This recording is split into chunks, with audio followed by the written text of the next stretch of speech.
Hello. Hello, YouTube. I'm back. And let me just double check the volume. Make sure there's no echo. All right. Sounds good. Welcome, whoever is out.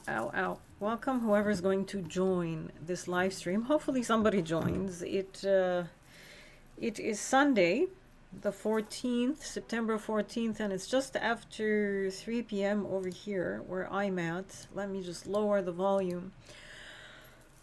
Thank you for clicking on the video. Please like, please comment, please share. Please feel free to subscribe if you're not a subscriber and you enjoy my little chit chats, live streams, whatever it is. Support this channel so it may grow and more people may hear maybe my message, I guess, or the message. But welcome whoever is here. There is somebody here. Please do feel free to comment, ask questions, whatever it is you'd like. But I came on here a few days ago, just after a few events occurred on a global scale. And I did my little live stream and I mentioned some stuff that's happening and I gave commentary on it. Tam! Hi, Tam. Oh my gosh, my vision is so bad today. I've been crying on and off. My vision is not the best. Good afternoon. What is the mystery behind the name of the desert seer? I don't know. It just kind of came to me. And I thought, it's an interesting name for a channel. I don't know anyone who's awake from my background. And I always tell people that I'm from the desert because that's literally where I am from. I'm from Saudi Arabia, and I don't know, there's a good chunk of Saudi Arabia that's a desert. It's called the Empty Quarter. You can look it up on Google Maps or whatever. Plus the area that I come from, which is Riyadh. Riyadh is mostly desert. Like it's just there's no ocean, there's no body of water in Riyadh. So that's why I called myself the Desert Seer, sort of a play on where I come from. But anyhow, back to the topic. I came on here a few days ago and I talked without giving any specifics because like I didn't want to give out any names, not because I don't respect people, especially the people who are victims. But just because I don't want to be seen, and I really don't want to gain any clicks or views because I'm mentioning a high profile case. I would rather not. Controversy is not the point of why I come on here anymore, or the point of this channel. So, but I also feel like there is still much to be said about what happened, about the unfolding of events. And I do realize a lot of people are not even paying attention. And that's fine. I'm not going to crap all over you because you're not paying attention or you do know what's happened, but you kind of just, you don't care. That's fine. That's where you are in life. No one has the right to guilt you. But I'm paying attention. And although the news on both sides of the aisle like to explode regarding specific things and like to propagandize specific things, I am very aware that I am sort of getting I'm getting a good dose of exposure to the events that have happened in the States, the assassination specifically, and the person that was caught and who they are and the reactions of people who are of high profile, basically high profile figures, people who occupy positions of power, be it on a country level, like a global scale level, a country level, or a business level, a community level. We're seeing all kinds of ugliness emerge. We're seeing professors in universities with rhetoric that is being disguised. It's always disguised as free speech when it is in fact inhumane. And you're seeing it in businesses. Lots of there's an upheaval, and the reason I'm saying all of this is because I personally, as someone who is an empath, and I really need to clarify before I get into it, that I'm not here to be a victim. I always have to say these words because I never want to, the person who's viewing this, oh look, she's a victim, she's playing the victim. I'm not. I'm actually trying to explain to you because empaths are a very unique frequency of humans on the planet. We've always been here, and we've always been kind of misunderstood. We always will be misunderstood. Empaths, which I that's the category that I fall into. I'm an empath. They feel everything, I think, 400% more than the average human being. I can't tell you what the average human being feels. I have a difficult time connecting with humans because I feel at such a deep level.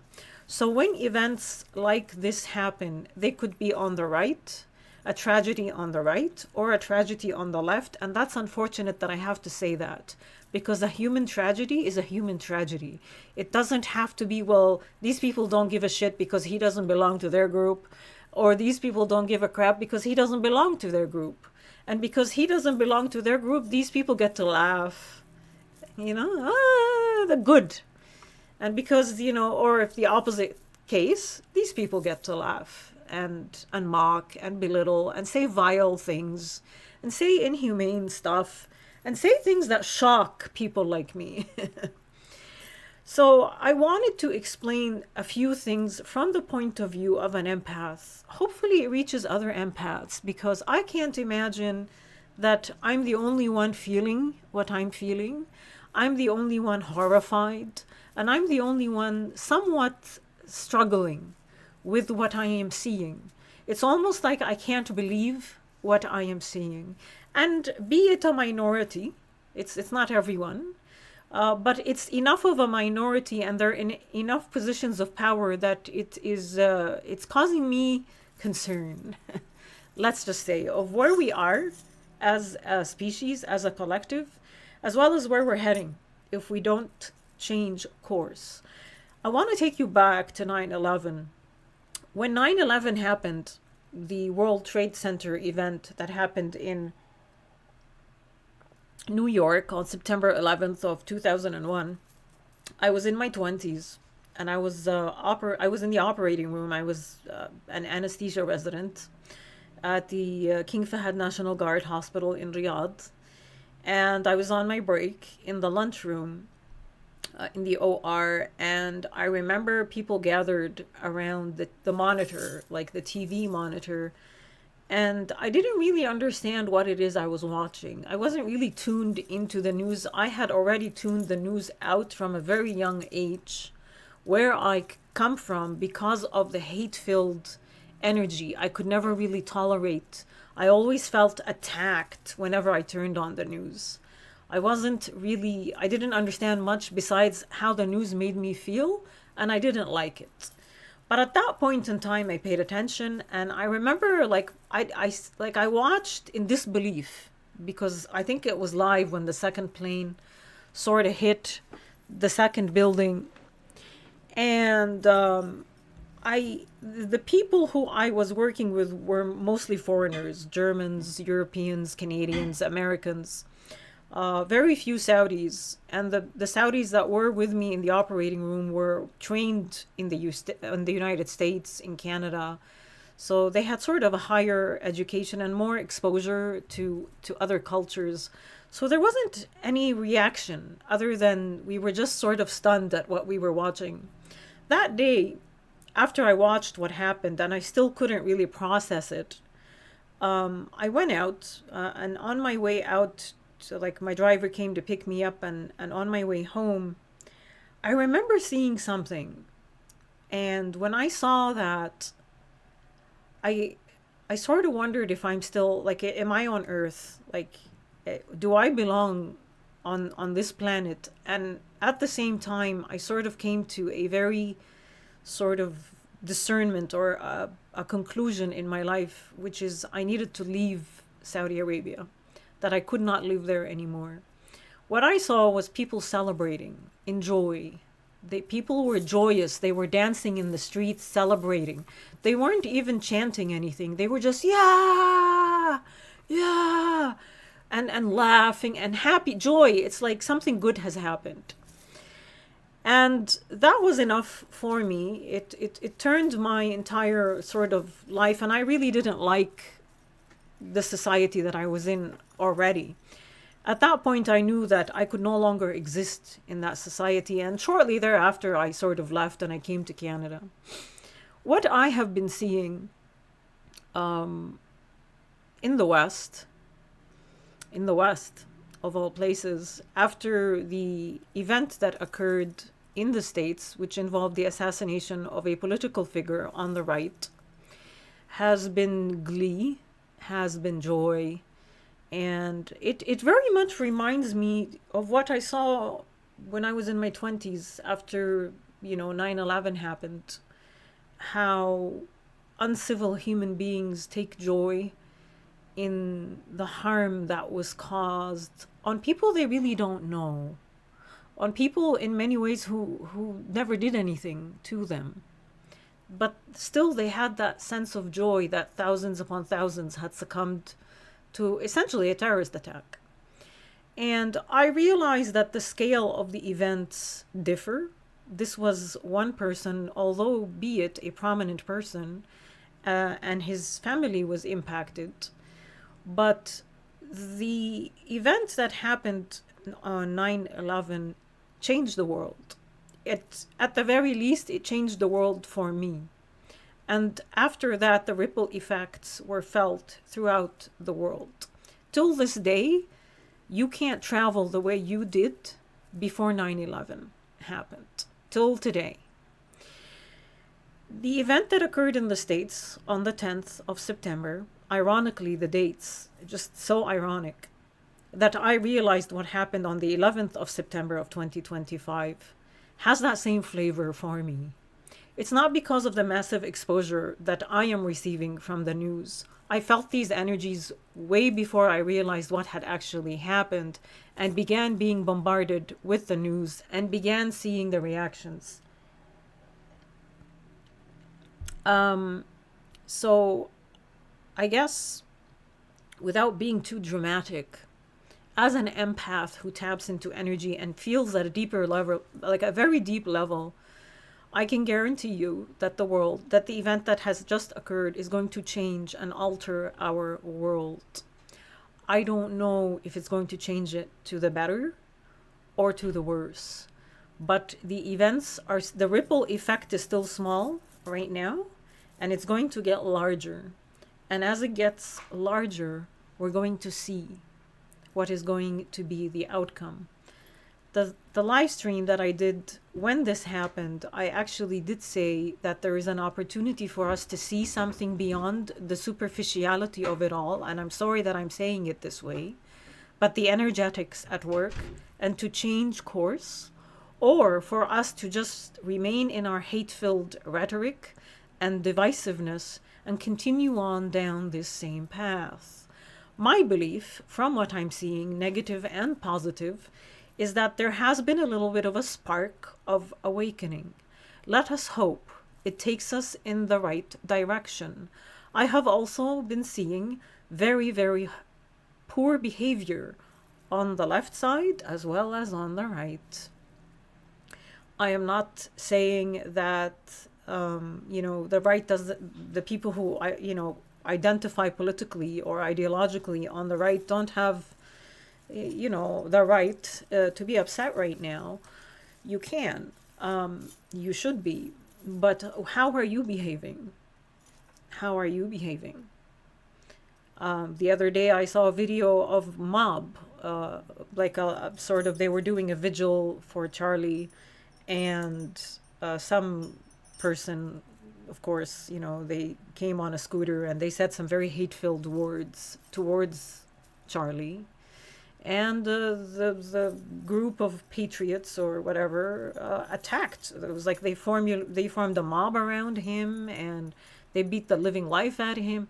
I don't know. I don't really think that's being better than the person who just drove over on a scooter and yelled some profanities that are pretty much inhumane and expose who they are.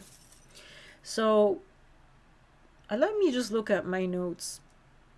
The other thing I did see, and these are all sort of reactions I'm seeing online. I'm not discussing this with anyone in my real life, but there was a sort of a TikTok video. I'm not on TikTok. I just saw this on social media of sort of an influencer on the left who's a trans person.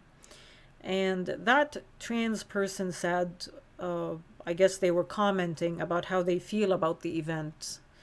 They said that why would they be upset because someone who wants them dead is now dead or assassinated. They said this hysterically as they were laughing and joking and mocking.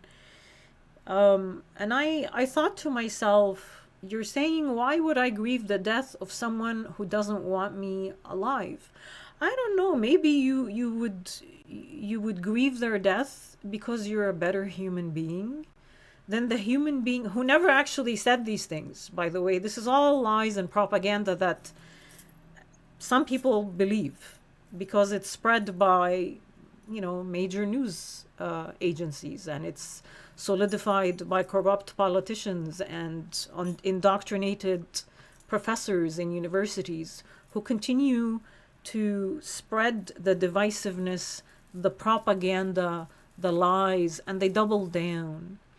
And people don't do their due diligence anymore. They just believe whatever it is they see or hear or read. And once you believe something, it's really, really hard to realize that you believe a lie. It's really, really hard to make that sort of epiphany because it hurts. So a lot of us don't want to examine our beliefs, even if they are lies and propaganda. So, God forbid, you are better than the person that just lost their life. You're still alive. The trans person that's happy that Charlie is dead, Charlie Kirk, they're still alive. Charlie Kirk is dead, and they're laughing at his death. And as they laugh at his death, they are condemning him for wanting them to die, which never happened, but let's just say it is the truth. How are you any better than this person? How are you any better than him? How are we supposed to see you as any better than him? How do you feel that you are better than him? You're actually a lot worse than he ever was, or than you believe that he was. But this is unfortunately where we are at right now. And I've said this before, when you condemn something in another human being, and you come from a place of righteousness and a moral high ground, you have immediately engaged in the same behavior that you are condemning them of. The people, doesn't matter if they're on the left, it doesn't matter if on the right, it doesn't matter if they are in the center. If you are stooping to the same level that you are accusing the person that you hate of coming from, how are you any different? How are you any different than them? And how do you expect praise? How do you expect people to like you when you are exhibiting the most inhumane? It's like you have no soul. It's like you have no conscience. It's like you are not human. I don't even know what to say. I really don't know what to say.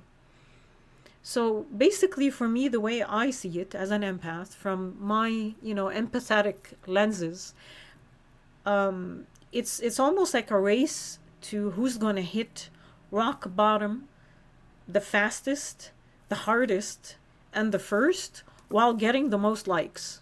Like me more as I sink to the bottom of humanity, as I lose consciousness and as I exemplify the most unaware, the most inhumane, and the most unconscious part of our species, love me, like me.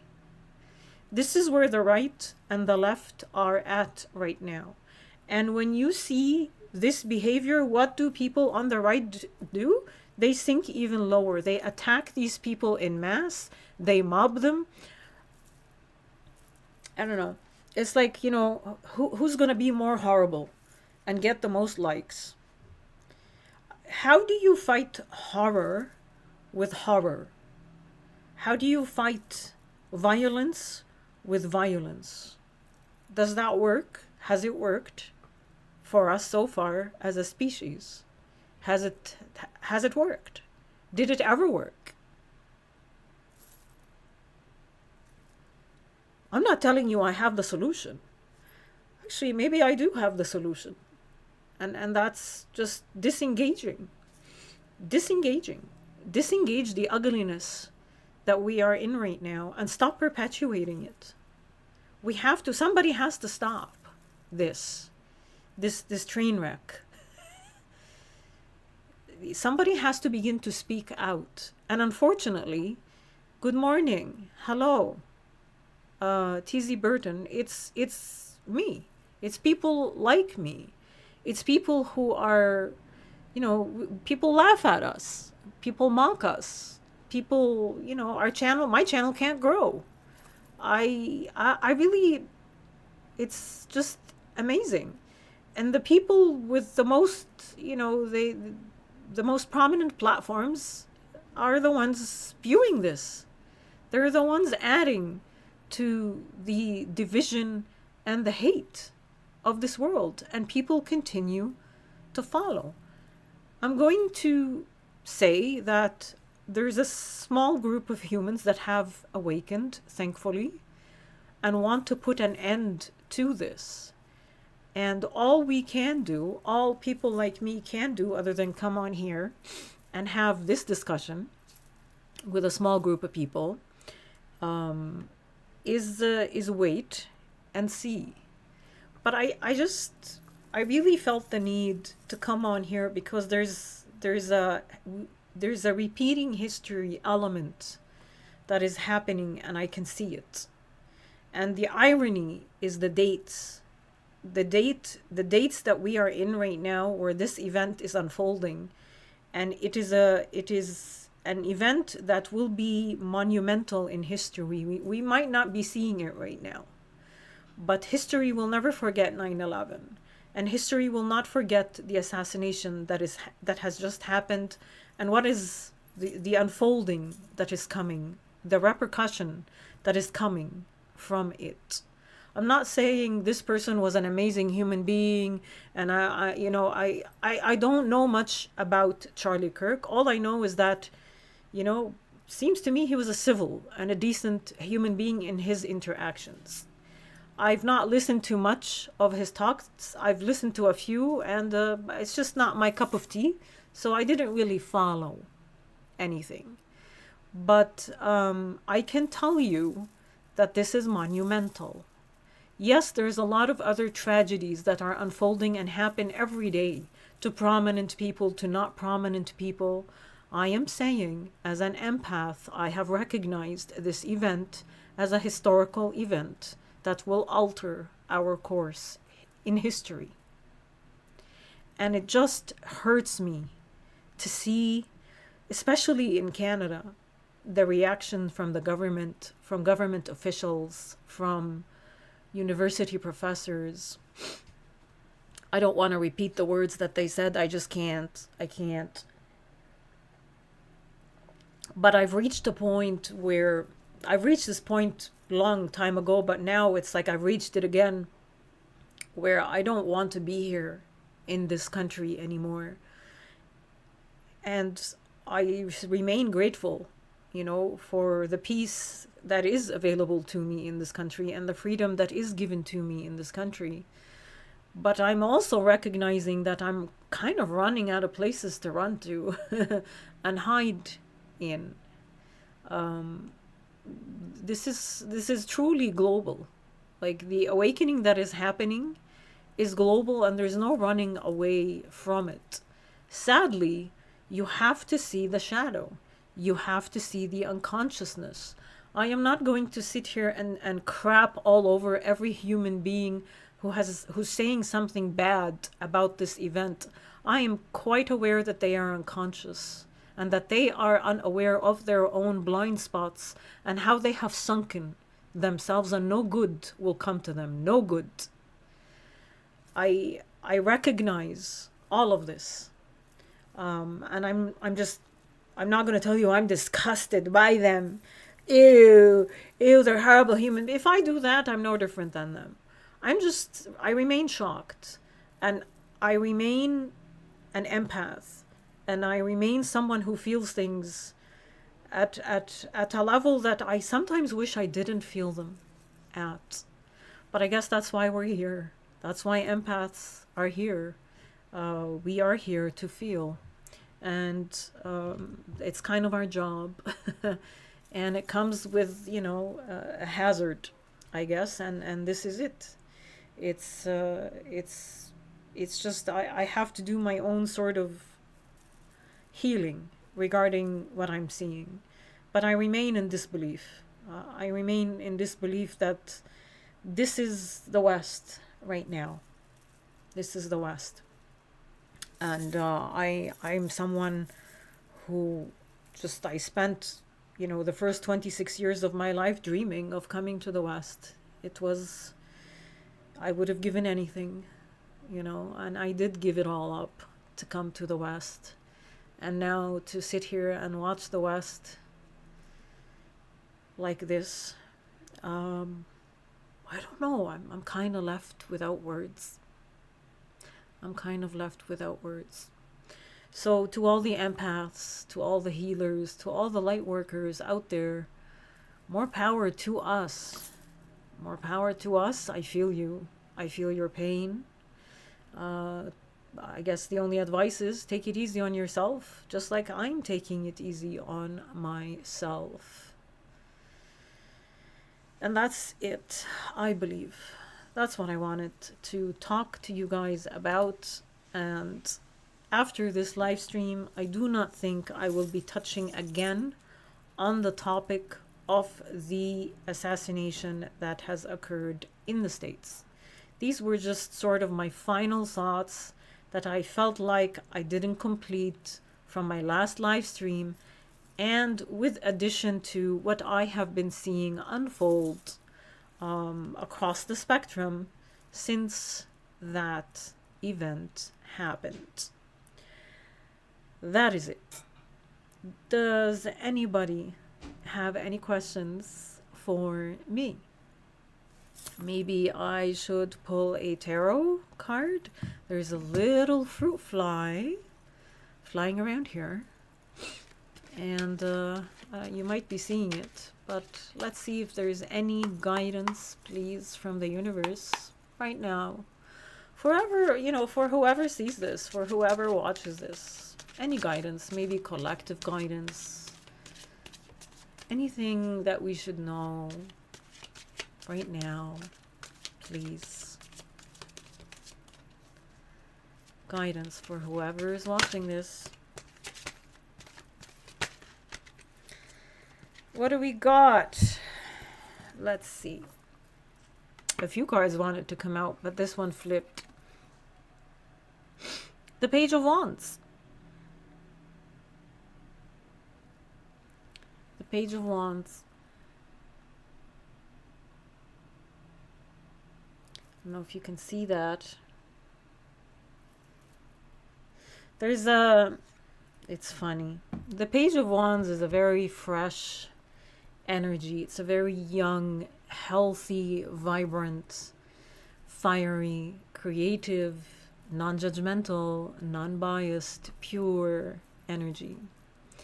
And I guess maybe this is a piece of advice for me. Maybe it's a piece of advice for you. If you identify as an empath, if you identify as a light worker or a healer, the Page of Wands just reminds you, or reminds us, I guess, to stay Stay pure, you know, stay you, stay creative, stay plugged into your own source of energy. Don't get tainted, don't get corrupted by what's happening around you. There's a lot of noise. There's a lot of noise right now attempting to sync us vibrationally. Remain plugged into your source of energy, your source of creativity, whatever gives you that spark. Look after it. Look after your little light. Remember that song, This Little Light of Mine, I'm gonna let it shine? That's what I get. That's what I get. There's an energy that is being birthed into this world. I can't yet identify it. I don't know yet. The craziness that's happening is too loud. Maybe when things settle down, we'll be able to tap into what was the outcome of what has happened. Hopefully it's something bright. Hopefully it's something we can nurture. Hopefully it's something that will improve us as a species. So yeah, stay connected to whatever it is that feeds your own light during this time period. Do what brings you joy. As much as, you know, I would like to follow up with the news and what's happening, I have to stay unplugged from social media. I cannot handle the sort of continuous, it's hit after hit after hit. I cannot. I cannot. I have to nurture myself. I have to look after my own life. And there's very little that I can impact this world in outside of coming on here and giving my 2 cents worth. So that's this card. It's basically a card of look after the baby that you're about to birth. You know, look after it before its birth, look after it during the birth, look after it once it has arrived into your reality. Because that baby, that spark, that light, that project, that creativity that you're engaging in or that you bring into this world, that's sort of your own print. That's your own footprint in this world, in this time of chaos that has an element of light in it. I guess you can call it, it's God's work, if you want. We honor the light. It's why we're here. Does anybody have any questions for me? And I do apologize about my energy. I do realize that I'm a little bit energetically depleted, but I'm trying. I'm trying hard. If you do not have any questions, I will finish up this live stream and go relax, maybe do a photo shoot. Any questions for me, whoever is here?